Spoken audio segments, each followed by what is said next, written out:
শুভ নববর্ষ সকলকে। তো again welcome back to another get ready with me. তো বিকালে যখন আমি বেরোচ্ছিলাম তো আমি ভাবলাম একটা গেট রেডি উইথ মি তোমার সাথে শেয়ার করাই যাক। তো ফার্স্টে আমি ইউজ করে নিয়েছি এখানে জর্দান হার্বালসের একটা ময়শ্চারাইজার, যেটা আমি ভালো করে সব পুরো মুখে অ্যাপ্লাই করে নিয়েছি, জানি মেকআপটা আমার ভালো মতো সেট হয় মুখে।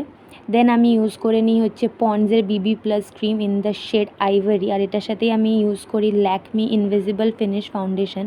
এটাকে আমি পুরো মুখে ডট ডট করে লাগিয়ে নিই। খুব বেশিও চাইছিলাম না, একটা সাটল মেকআপও চাইছিলাম আমি, আমার ক্যাটকেটে মেকআপও চাইছিলাম না। তো ডট ডট করে আমি পুরো মুখে গলায় আমি অ্যাপ্লাই করে নিই।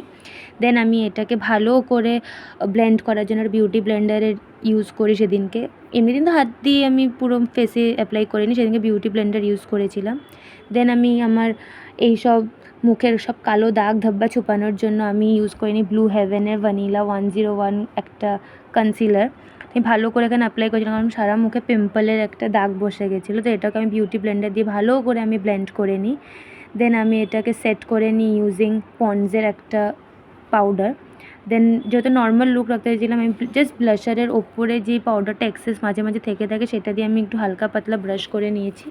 আর আমি স্পুলের সাহায্যে এক্সেস যে পাউডার ফাউন্ডেশন লেগে থাকে সেটা দিয়ে আমি আইব্রোটা একটু জাস্ট ব্রাশ অফ করে নিচ্ছিলাম। আর ব্যাক ক্যামেরায় আমি লাগিয়ে নিয়েছিলাম হচ্ছে আইলাইনার। দেন আমি এটা সুগার পপের মাস্কারা ইউজ করি। আর দেখো চোখটা কতটা এনহ্যান্স হচ্ছে। আর এই দেখো আমি ট্রানজেকশনের থ্রুতে আমি ড্রেসটাও পরে নিই।